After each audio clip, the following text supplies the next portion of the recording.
C'est alors que nous serons bénis. Si nous fixons nos regards vers Christ, si nous fixons nos regards vers la croix, nous aurons la vie sauve.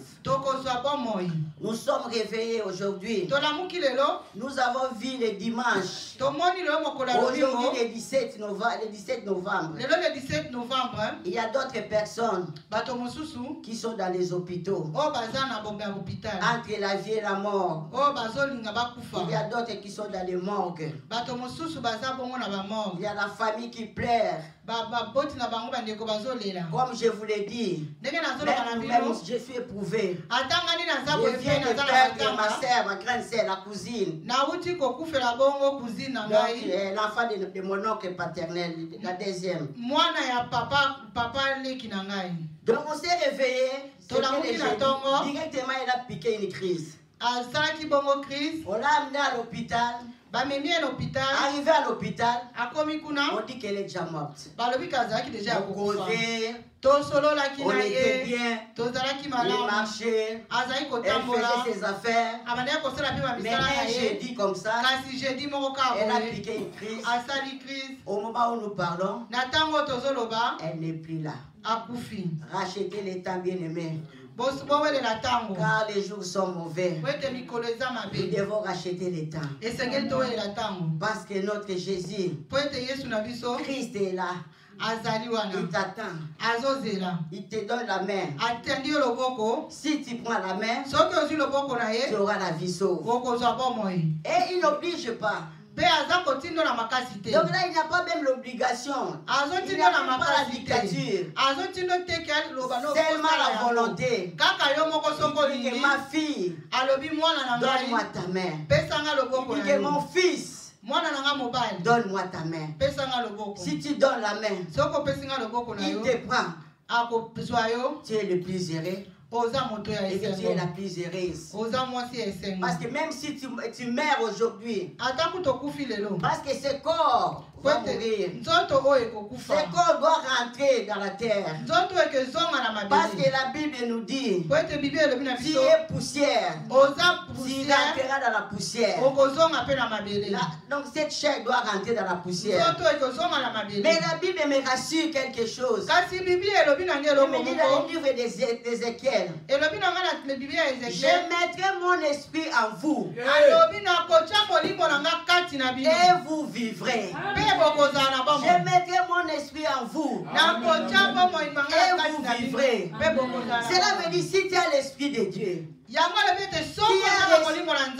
reçu Jésus-Christ comme Seigneur et Sauveur dans ta vie, et qui marche dans sa voie, qui obéit à sa parole, le Saint-Esprit est en toi. Ah, bien, même si ce corps meurt aujourd'hui, je te rassure aujourd'hui, tu vivras. Parce que l'esprit là ne meurt jamais. C'est ça notre assurance. De venir vers Christ Jésus. Alléluia. Nous continuons notre thème. Nous savons que nous avons ces 3 mois. Donc de octobre jusqu'au mois de décembre. Nous avons décrété notre prière. Notre prière est jeûne. Et le thème c'était l'échelle de Jacob.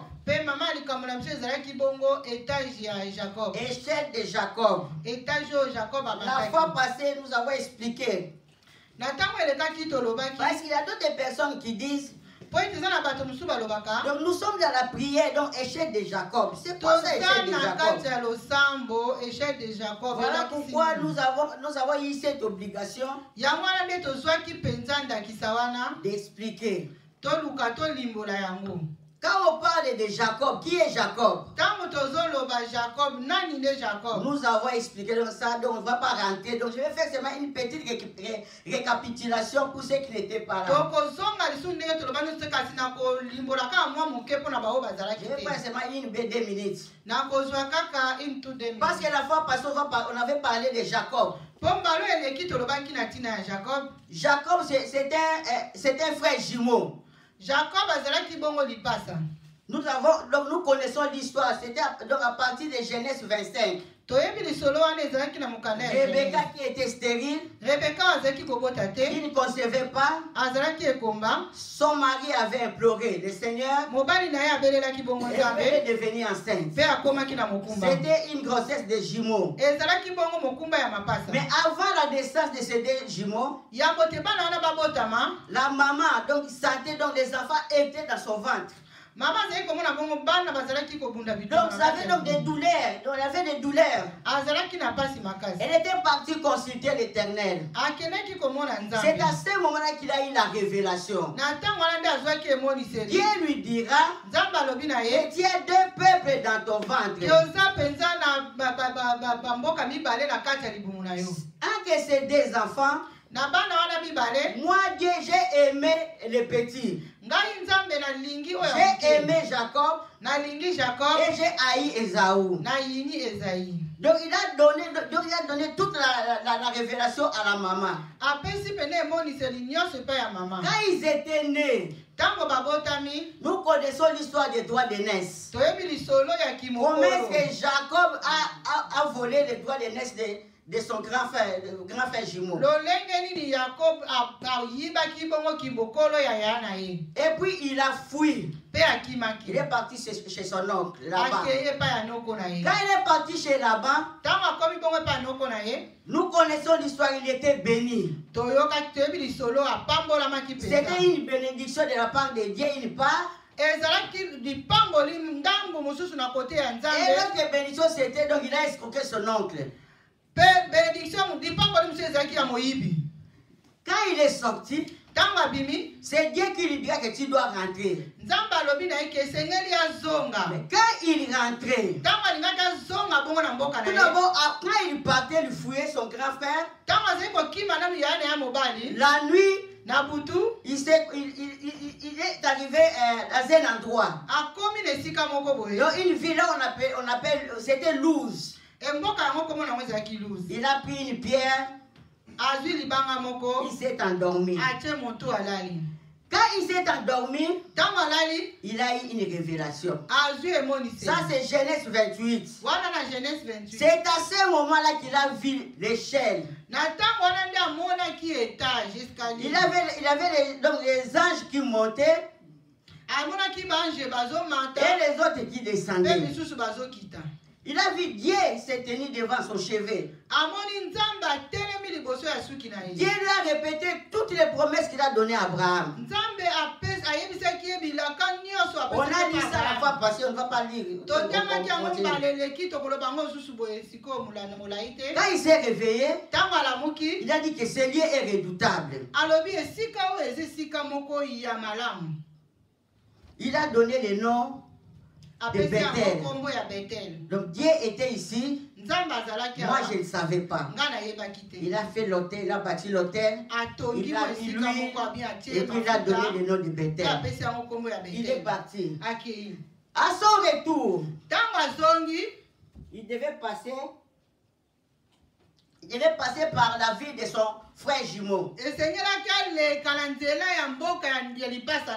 Il a envoyé maintenant le messager. Il dit que non, je vais raconter avec lui. Mais maintenant le messager vient avec le message. Il dit que ton frère est furieux. Il vient avec 400 personnes pour te combattre. À ce moment-là, Jacob a eu peur. Voilà ce que nous allons continuer aujourd'hui. Nous allons prendre nos Bibles. Genèse 32. Quelqu'un peut nous aider? Tu commences verset 1er jusqu'au verset 12.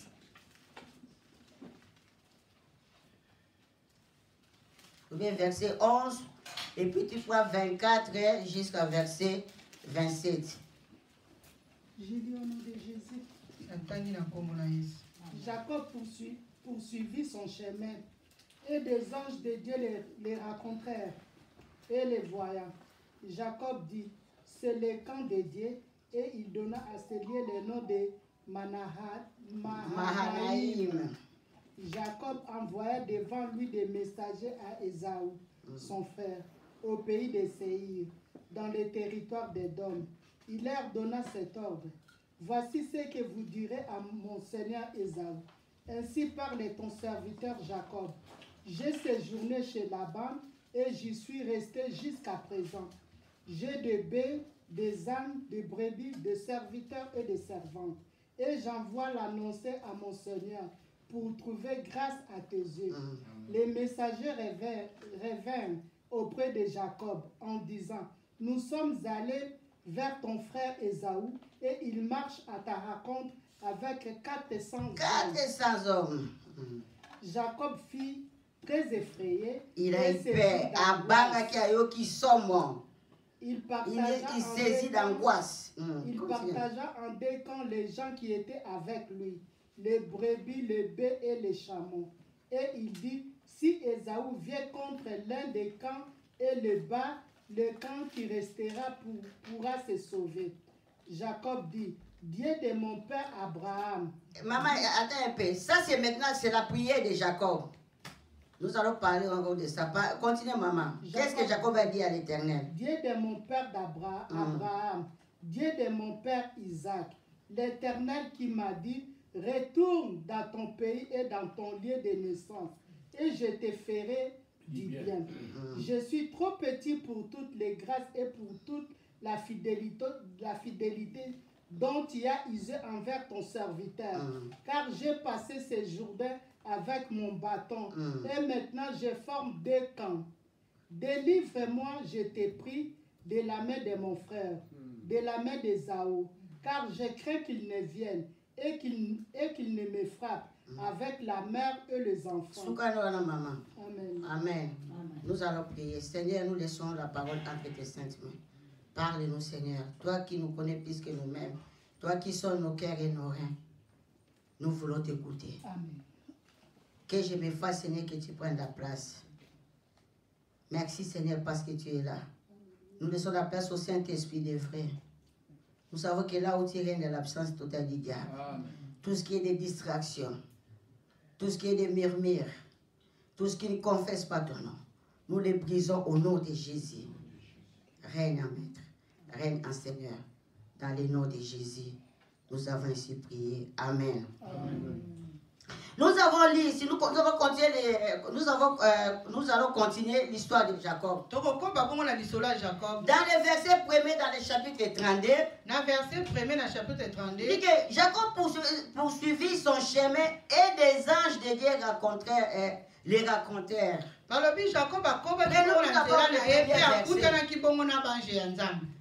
Il marchait. Il a eu peur.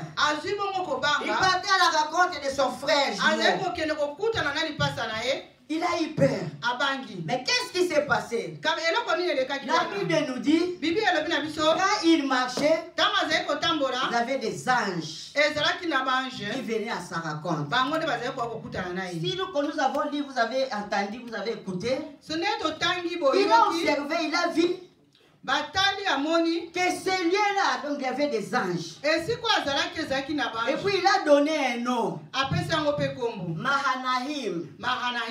Mahanaïm qui signifie le camp de Dieu.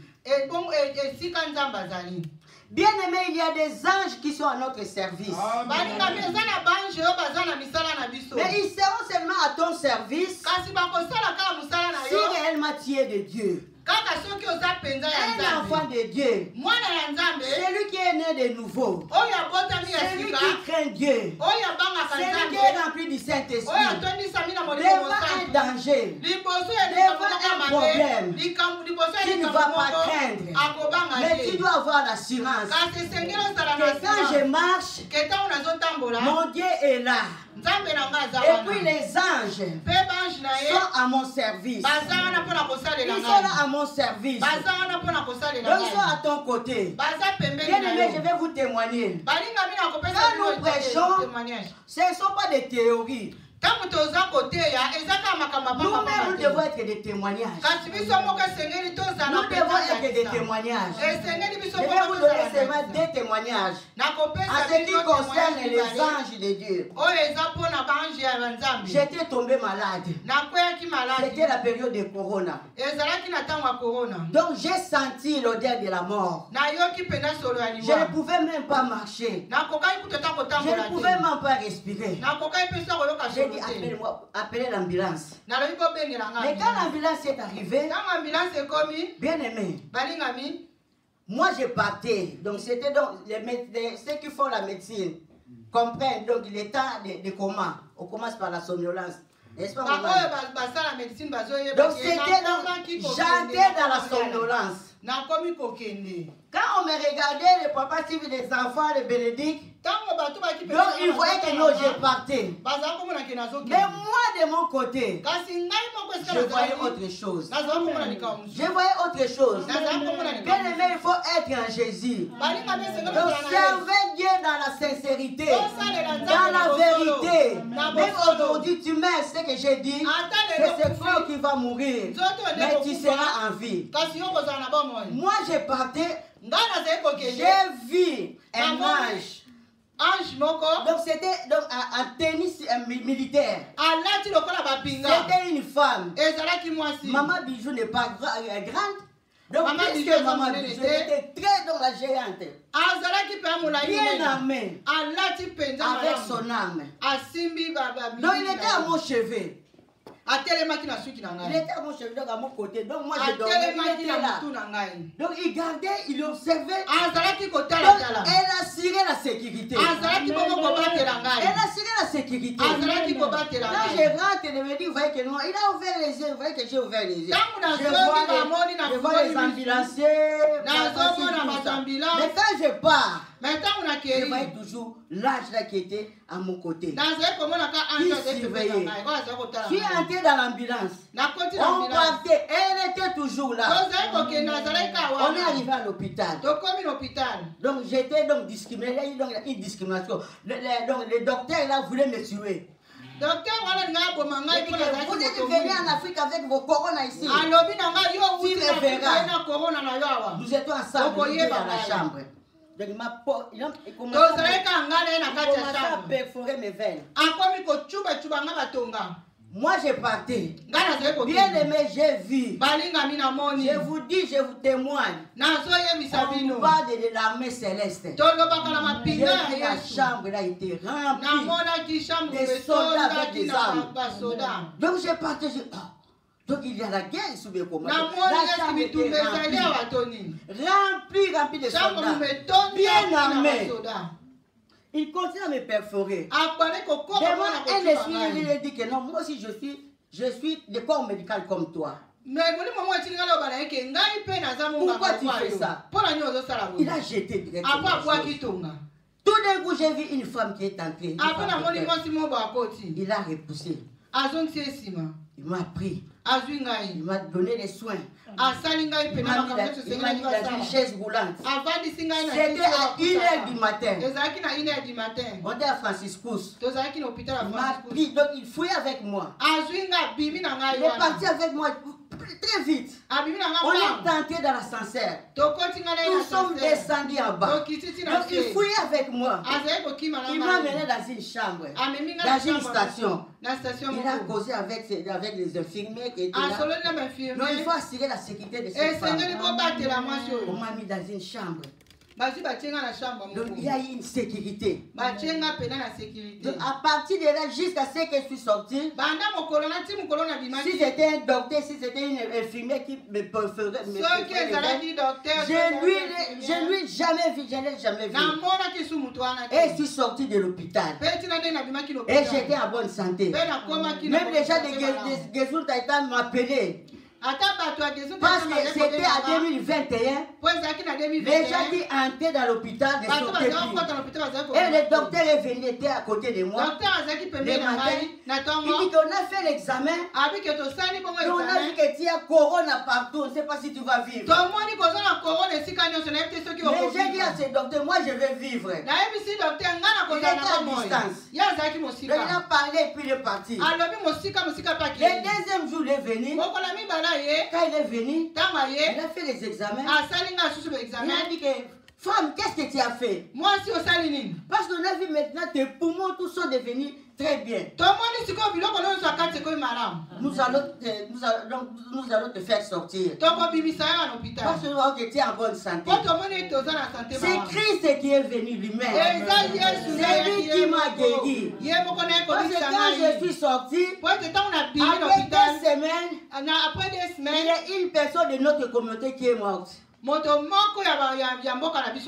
Mais la même chambre. La même station.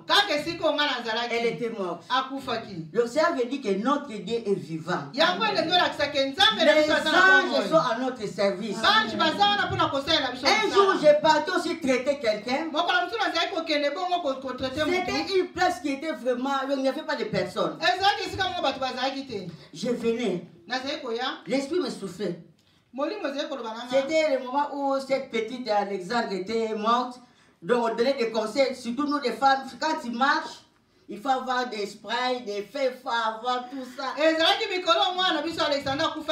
avait l'esprit qui disait donc tu parles ici d'où il n'y a personne, on nous donne le conseil, il faut avoir quelque chose. Mais l'esprit me dit que moi j'ai Jésus. J'ai dit moi j'ai Christ. Je ne crains rien, je vais marcher puis je vais m'en sortir. Bien aimé, c'est un témoignage vivant.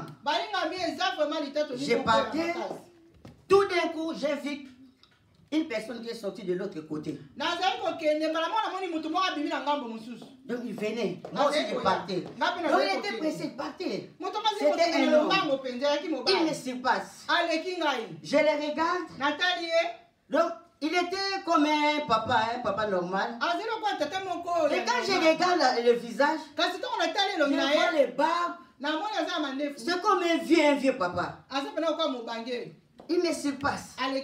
Moi j'étais parti là. Il continue à partir. Il partait. Il passe devant moi. Moi j'étais derrière, il était devant. Il partait. Bien aimé. Après, donc c'était 2 ou 3 parcelles pour que je puisse entrer là où je partais. Ce que j'ai vu, cet homme-là directement a tourné, il a traversé l'autre côté. Il commence à rentrer là où il venait. C'est quoi cet homme? Il commence à rentrer, donc il partait directement. Donc moi je vais arriver, il traverse, il rentre. Maintenant j'ai voulu fixer mes yeux, voir qui est-il. Donc le soleil me frappait. Le soleil me frappait aussi. Je n'ai pas compris son visage. Je n'ai pas vu. Il est rentré. Et puis j'ai tourné, j'ai regardé, j'ai observé. Donc là où nous sommes sortis, c'est là où il est rentré. Il est rentré de partir. L'Esprit de Dieu me dit, qu'est-ce que tu as dit, qu'est-ce que tu as senti? C'est l'ange de Dieu qui est venu te sécuriser. Donc il a même un coup de chemin. Si tu es un enfant de Dieu, si tu es sensible, s'il y a un danger qui peut arriver, Dieu peut susciter une personne qui sera ton ange, qui va t'accompagner, qui va te sécuriser jusqu'à ce que tu vas arriver. Manahaïm. C'est ce que Jacob a dit. Il a dit ça c'est le camp de Dieu. Le camp de Dieu parce que j'ai vu les anges. Bien aimé, je vais dire à une personne. Si on parle de Manahaïm, le camp de Dieu, il y a aussi le camp du diable. Il y a d'autres places que tu arrives. Il n'y a pas des anges de Dieu. Mais il y a des démons. C'est des démons qui viennent à te raconter. C'est des démons qui viennent te combattre. Ça, ce n'est pas Manahaïm. Ça, c'est le camp du diable. Mais pour nous, les enfants de Dieu, c'est que je déclare cet après-midi. Que ta maison soit Manahaïm, soit un camp de Dieu. Quand on dit le camp de Dieu, c'est Dieu qui contrôle tout. C'est Dieu qui dirige. C'est Dieu qui va diriger ton couple. Il va diriger tes enfants. Il va diriger tout ce qui est de toi. Même dans cette église, nous disons que ce soit un camp de Dieu. Que Dieu nous dirige. Que Dieu contrôle toutes choses. Même dans nos vies. Il faut que nous soyons les Manahaïm. Donc que ce soit le camp de Dieu. Là où Dieu va prendre place. Dieu va s'asseoir pour diriger. Pour nous diriger. Nous mettre à l'écart. S'il y a un danger. Parce que le psaume nous dit dans le psaume 34, l'ange de l'Éternel campe autour de ceux qui les craignent. Il vient toujours camper autour de ceux qui les craignent. Pour les délivrer au danger. S'il y a un danger qui arrive, donc l'ange de l'Éternel vient. Il va maintenant te délivrer. Il va te mettre à côté. Voilà, je vais dire à une personne, il ne faut pas craindre. Même s'il y a des problèmes, même s'il y a des difficultés, ne crains rien. Parce que la Bible, David dira, même quand je marche dans l'ombre de la mort, je ne crains aucun mal. Je ne crains aucun mal. Parce que ta houlette et ton bâton me rassure. Un enfant de Dieu doit avoir cette assurance. Il faut avoir cette assurance. Si tu as cette assurance, devant des difficultés, tu auras toujours la solution. Parce que tu as confiance à ton Dieu. Manahaïm, le cas de Dieu. Nous devons être dans le cas de Dieu. Bien-aimé, il y a d'autres familles qui ne sont pas les cas de Dieu. Donc c'est le cas du diable. Donc c'est le diable qui règne. Donc il y a la malédiction générationnelle. Il y a des maladies familiales. Donc il y a des limites dans la famille. Mais nous sommes des enfants de Dieu. Nous sommes comme des sentinelles. Aujourd'hui je t'encourage. Je vais te fortifier. Je te dis que tu dois te mettre debout, tu dois te lever. Parce que toi qui es sentinelle dans ta famille. Parce que la Bible nous dit, crois au Seigneur Jésus, tu seras sauvé, toi et ta famille. Mais si tu regardes ta famille, tu vois que rien, ça ne va pas. Donc il y a toujours des blocages. Tant qu'il y a des blocages, tant qu'il y a des échecs, tant que le diable règne dans la famille, Dieu peut te bénir.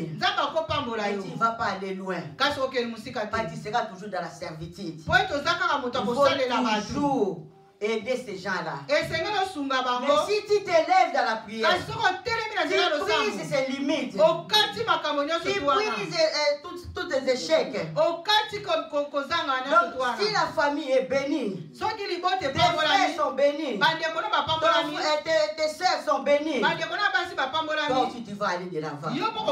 Parce que tu n'auras plus beaucoup de charges. Voilà pourquoi nous devons prier pour nos familles. Il faut que nos familles se transforment en Manahaïm. Il faut que ça soit le cas de Dieu. Le cas de Dieu. Jacob a eu peur. Il a eu peur. Il est rentré vers Dieu. Bien aimé, devant des problèmes, devant des situations, il ne faut pas fermer la bouche. Il y a d'autres personnes devant des problèmes, donc ça ne va pas dans ton foyer. Ça ne va pas dans la vie de tes enfants, dans la vie de ton mari, ton frère, ta soeur. Et puis tu fermes la bouche, tu restes calme. Il faut ouvrir la bouche. Jacob a vu que non, donc il a eu peur, donc son frère vient devant lui. Il est rentré vers Dieu. Quand Dieu a fait donc au commencement, avant d'être dans la prière de Jacob, la Bible dit dans Genèse 1er, verset 1er, Dieu créa la terre et les cieux. La terre était informe et vide. Donc elle était informe et vide. Donc il y avait seulement la Bible, donc l'esprit de l'Éternel se mouvait. Cela veut dire que tout était stoppé. Tout était arrêté. Mais c'est Dieu qui a créé. Quand Dieu a observé, il a dit que oui, j'ai créé. Mais c'est inerte. Donc informe, vide. Qu'est-ce que Dieu a fait? Il a parlé. Bien aimé, la puissance de la parole. La puissance de la parole. Nous les enfants de Dieu, nous sommes là pour que les gens saka. Et yom to sali na babe, yom boy na boye, ceci c'est là, et nandayo, et ça na boye na boye, na saki, na tom. Non, nous devons prier. En priant, tu vas commencer maintenant à parler. Jacob est rentré vers Dieu. Dieu, l'éternel Dieu, le Dieu d'Israël, le Dieu d'Abraham, le Dieu d'Abraham. Donc, il va entrer dans les patriarches à partir d'ici. C'est toi qui m'as dit de quitter mon oncle, de quitter le pays de mon oncle, de rentrer vers mon père. Et tu savais très bien que je vais rencontrer avec mon frère jumeau. Maintenant, il vient contre moi. Et s'il venait me taper, il peut même me faire mourir. Oh Dieu, moi je rentre toujours vers toi. C'est pas toi qui m'avais promis que quand tu rentreras, je te ferai du bien. Quand je rentrerai, tu me feras du bien. Maintenant je suis devant une embuscade. Je suis devant un obstacle. Devant des problèmes. Il ne faut pas trembler. Devant la maladie, il ne faut pas trembler. Parfois, on a déjà prié pour toi. Toi-même, tu as prié. Mais pour tes enfants, tu as prié. Mais tu ne vois rien. Mais je vais te dire cet après-midi. Toujours dans le silence. Le modérateur a dit ça. C'est dans le calme. Dans le silence. C'est quand Dieu agit. Toi, tu vois comme si Dieu ne fait rien. Mais je vais te dire cet après-midi. Dieu est en train de faire quelque chose. Mais il te dit seulement de parler. Parce que les miracles que tu attends, c'est dans ta bouche. Parce que la Bible dit que la vie et la mort sont au pouvoir de la langue. Si tu veux le miracle dans la vie, prononce des miracles. Exemple, je vais vous donner un exemple. La femme a eu des pertes de sang. Quand elle a vu Jésus passer, donc il a dit, si réellement je touche les pas de ce sang, je serai guéri. Si réellement, donc il a parlé, il a dit à lui-même. Et quand il a dit ça, c'était suivi de l'acte directement. Bien aimé, quand tu parles, donc il faut se poser l'action. Poser l'acte directement. La femme est partie. Il a touché les pans des vêtements de Jésus. Jésus a senti qu'une force est sortie de lui. Et directement la femme était guérie. Mais il a cherché, il est parti de chercher des médecins. Il a gaspillé beaucoup d'argent. Mais le jour où il a parlé, c'est le jour-là qu'il a eu le miracle. Voilà pourquoi je vais te dire cet après-midi. Les miracles t'attendent dans ta bouche. Parle seulement. Il y a d'autres, une personne qui se plaint, qui pleure. Non, je ne comprends pas mes enfants. Je ne comprends pas mes enfants. Ils sont toujours malades. Je suis toujours malade. Je suis à l'hôpital. Je suis à la maison. Moi, j'étais à l'hôpital, le docteur m'avait dit. Il dit que non, donc tu ne vas pas sortir d'ici. Parce que nous avons fait les radios, donc il y a Corona partout. Et les gens qui entrent ici ne sortent. J'ai parlé. J'ai dit, moi, je vais sortir. Moi, je vais sortir intact. Et je suis sorti. Déjà, des questions ont commencé à m'appeler. Et qu'est-ce que tu as fait pour être en bonne santé? Parce que c'est un cas déjà entre là-bas. Si tu es l'ambulance, te prend. Donc tu dois rentrer toujours dans le corbillard. Comment est-ce que tu es rentré en vie? C'est Jésus-Christ. Notre Jésus-Christ. Il est en œuvre. Il agit. Il continue toujours à agir. Mais il te dit, il faut parler. Dieu a dit.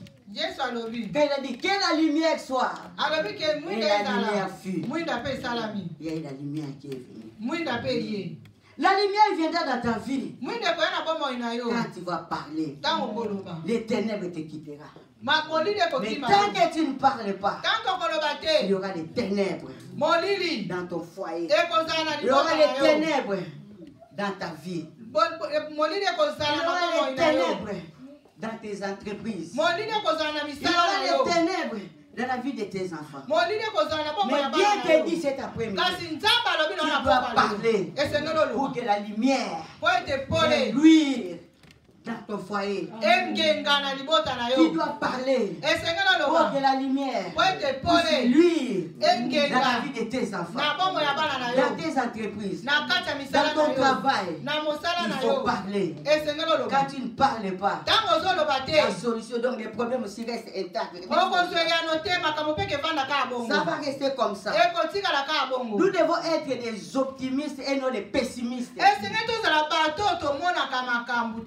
on dit optimiste, donc il y a un problème. Et il y a une barrière. Mais toi tu crois toujours, moi je vais passer de l'autre côté. Parce que je suis un enfant de Dieu. Dieu va faire des miracles, je vais passer de l'autre côté. Mais un pessimiste, quand il arrive devant une grande pierre, il s'assoit. Il commence à s'apitoyer. Il commence à pleurer. Ah, na makila ya taba. Na makila libata. Bato yoso zai koleka bien comme quand la tourne ba che libanga.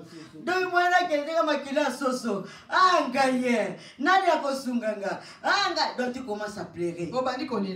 Mais je t'ai dit, je t'encourage cet après-midi. Il ne faut pas te décourager. Tu dois être optimiste. Même la pierre est là. Moi, je vais passer de l'autre côté. C'est ça le courage. Le petit David. Regardez Goliath comment il était.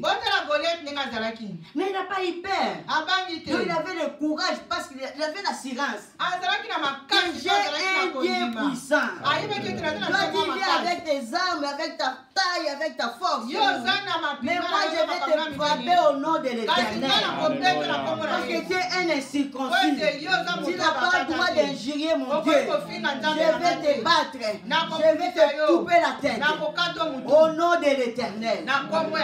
L'assurance. Nous devons avoir cette assurance. Jacob aussi avait cette assurance. Il dit que non, moi je ne vais pas mourir. J'avais un problème avec mon frère. Mais c'est Dieu qui m'a dit de rentrer. C'est lui qui me fera du bien. Donc je rentre. Donc tu dois me faire du bien. Bien aimé, devant des situations. Des situations difficiles. Commence à dire à Dieu, donc, toutes les promesses qu'il t'a dit.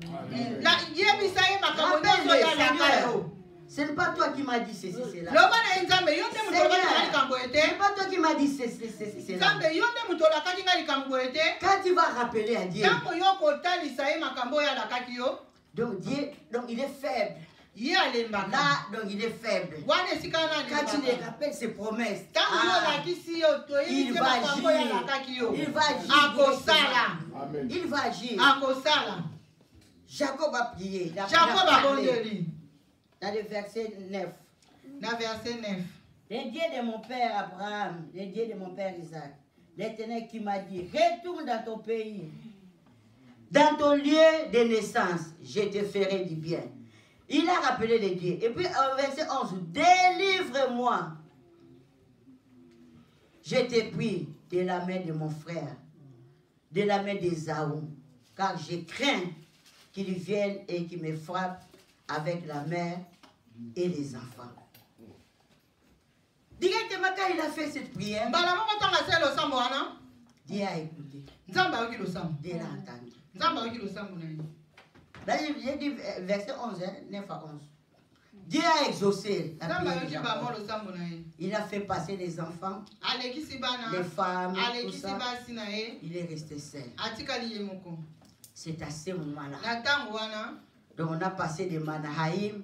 Nous venons maintenant à Peniel. Quand il est resté seul, donc il a vu un homme apparaître. Ils ont commencé maintenant à se battre. Donc il a combattu avec cet homme. Donc on dit que quand il a fait traverser les femmes, les enfants, les serviteurs et tout, c'était à minuit. Donc c'était au milieu de la nuit. Donc minuit. Quand il était resté seul, là on avait parlé la fois passée. On dit que Jacob combattit maintenant avec l'ange de l'Éternel. Nous allons parler d'une chose. Quand il a l'idée, on dit que jusqu'au lever de l'aurore. Quand on parle de l'aurore, donc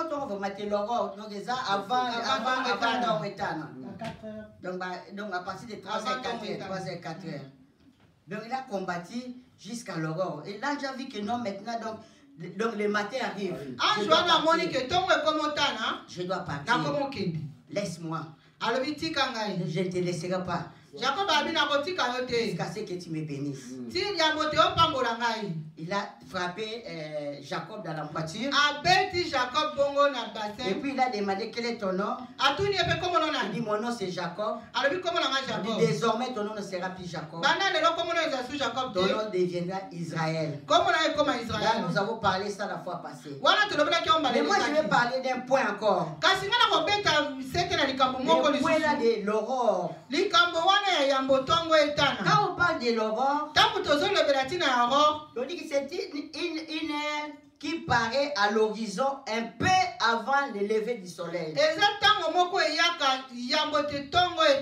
Une lueur brillante et rosée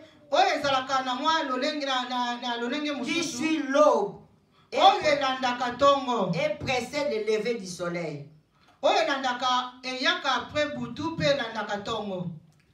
Bien aimé,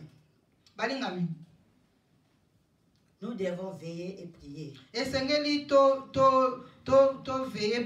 Si Jacob combattit avec l'ange de l'Éternel, si vous observez, donc après les études théologiques, donc les études théologiques, donc on parle de veille. Veille. Donc veiller, veille. Normalement en Israël, donc on commence à lire donc à partir de 6 heures. Donc 6 heures c'est première heure. 7 heures deuxième heure. Donc de 6 heures jusqu'à 9 heures le matin. Ça c'est ce qu'on appelle première veille. Première veille du matin. À partir de 9 heures jusqu'à 12 heures. Ça c'est deuxième veille. De 12 heures à 15 heures. Troisième veille. Du soir. De l'après-midi. À partir de 15 heures jusqu'à 18 heures. Ça c'est quatrième veille. De l'après-midi. Mais le soir. Donc de 18 heures, nous disons aussi 18 heures. 18 heures jusqu'à 21 heures. Ça maintenant c'est la première veille du soir. De 21 heures jusqu'à 0 heure. Ça, c'est deuxième veille du soir. Mais quand on arrive à minuit, en anglais, on dit midnight, donc le milieu de la nuit, on commence à compter maintenant la troisième veille. Troisième veille de la nuit. Donc de 24 heures jusqu'à 3 heures. Minuit 3 heures. Mais arrivé à 3 heures jusqu'à 5 heures, avant d'arriver à 6 heures, ça c'est ce qu'on dit quatrième veille. Quelqu'un peut nous lire, prenez la Bible. Dans le livre de Matthieu 14. Prenez seulement 25.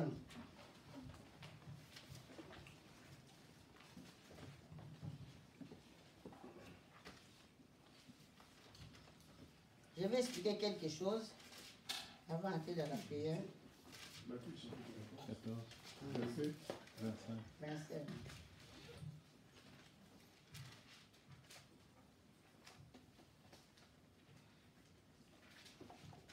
Je lis au nom de Jésus. À la quatrième veille de la nuit, Jésus alla vers eux, marchant sur la mer. Amen. Quand les disciples les virent marcher... Tu peux te limiter là-bas. Donc, vous voulez seulement voir donc, la quatrième veille. La quatrième veille de nuit. Prenez encore Psaume 119.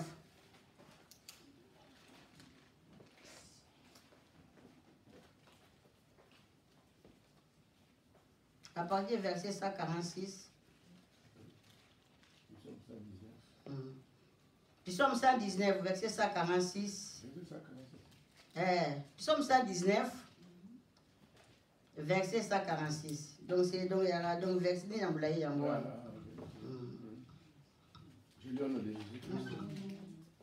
Je t'invoque, sauve-moi, afin que j'observe tes préceptes. Je défense l'horreur et j'écris. Je défense l'aurore. Et j'écris. Je m'attends à ta parole. Les yeux défensent les veilles de la nuit. Je défense les veilles de la nuit. Pour méditer ta promesse. Amen. Écoutez ma voix selon ta bienfaisance. Éternel, fais-moi vivre selon ton jugement. Amen. Tu te limites là. Ici, on nous parle de veille. Bien aimé, quand on parle de quatrième veille, surtout de la nuit, quatrième veille de la nuit. Donc c'est une période où il y a la visitation angélique, la visitation divine. Si tu as un problème, tu as prié, tu vois que non, je suis bloqué. Prends ton réveil. Mets ça à 3 heures, 4 heures. Commence à prier. Les mystères de la nuit. Tu verras donc Dieu va t'exaucer. Et il y a la visitation angélique. Chaque fois, même moi Dieu m'a donné ce don-là. Il m'a ouvert les yeux. Et je vous ai déjà enseigné ici. À partir de 3 heures, 4 heures, directement, tu vois que non. Donc les sommets partis. Donc, tout d'un coup, donc tu n'es pas parti à la toilette, donc directement pongé Kendengouana. Ok, dans la toilette, maman pongé. Ou bien parfois, donc tu n'as même pas donc, la vie d'aller à la toilette. Directement, si tu es réveillé. Il y a d'autres enfants de Dieu qui ne sont pas sensibles. Donc tu commences à forcer à chercher donc à dormir. Dieu veut te parler. Dieu veut faire quelque chose dans ta vie. Ce que j'ai dit même au commencement, nous sommes des sentinelles. Parfois, il y a un problème qui va arriver. Dieu t'élève pour que tu puisses prier. Pour anticiper ce problème. Et quand tu vas prier, si réellement tu pries, si tu élèves, tu pries, tu verras pourquoi Dieu m'a dit de prier. Ici, la bénédiction de Jacob, c'était à la 4e heure. Donc c'était la nuit. Donc il a commencé à se battre avec l'ange. Donc à partir de minuit, donc il a fait passer la famille, tout ça. Ils ont combattu jusqu'à l'aurore. À la 4e veille, là je dirais que je dois partir. Parce que dans bientôt il va le lever du soleil. Je ne te laisserai pas. Jusqu'à ce que tu me bénisses. La première bénédiction de Jacob, c'était le changement de nom.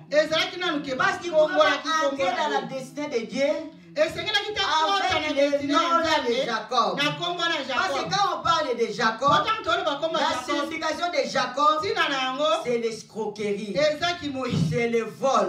Un voleur. Donc le nom on dit Jacob, donc voleur. Mais quand Dieu va le bénir, ils vont parler avec ce nom-là d'escroc. La première chose, Dieu a changé le nom. On t'appellera plus Jacob. Tu deviens à partir d'aujourd'hui Israël.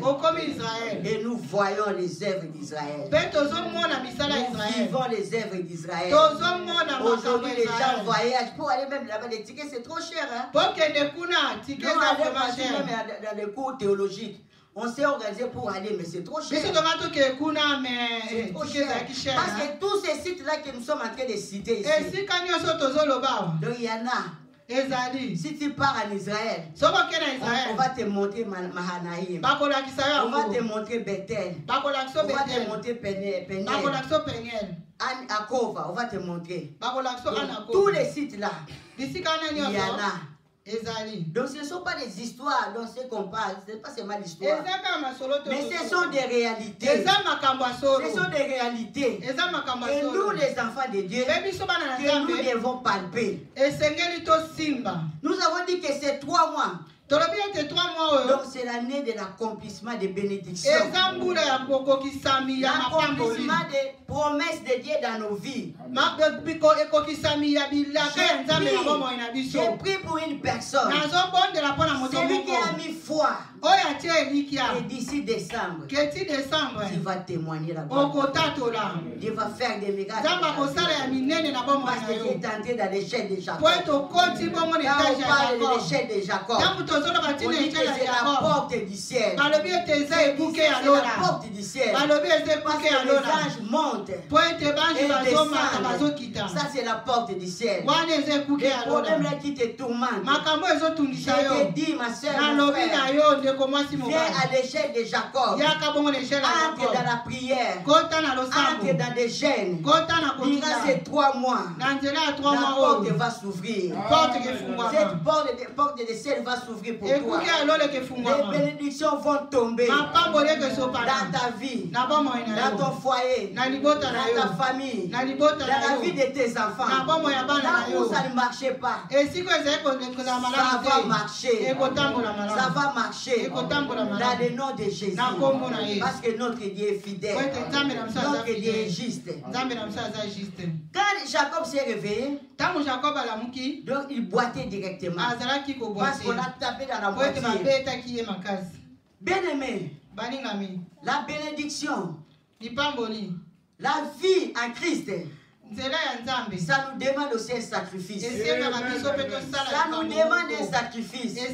Voilà pourquoi on dit que la vraie religion, c'est que l'apôtre Paul dit: je vous exhorte, frères, par la compassion du Seigneur, d'offrir vos corps comme un sacrifice vivant et agréable, saint devant l'Éternel. Ce sera un culte raisonnable. C'est ça le vrai culte. Vrai culte, c'est donné pour Christ. Un vrai culte, donc c'est sacrifié pour Dieu. Pour le moment, il y a maintenant l'hiver qui va commencer. Donc toi tu restes à la maison. Tu dis qu'il fait froid. Je vais rester dans ma couette. Tu restes dans le deck. Tu mets quoi, le boîte là qui donne la chaleur. Et tu ouvres la télé. Tu commences à zapper. Bien aimé, le dimanche, là je vais te choquer. C'est les jours de sabbat. Avant que tu pars au travail, avant qu'il y a des empêchements. Mais si tu restes à la maison, parce qu'il fait froid, parce que non, je ne peux pas, je suis fatigué, tu es en train de commettre un grand péché. Tu es en train de commettre un grand péché. Parce que Dieu nous dit que les jours de sabbat, les jours qu'il a mis à part, c'est les jours du Seigneur. Nous devons être là. Écouter la parole, prier. Donc faites tout pour la gloire de Dieu. C'est ça la volonté de Dieu. Voilà pourquoi nous devons nous mettre debout. Nous allons prier. Nous allons prier à Dieu.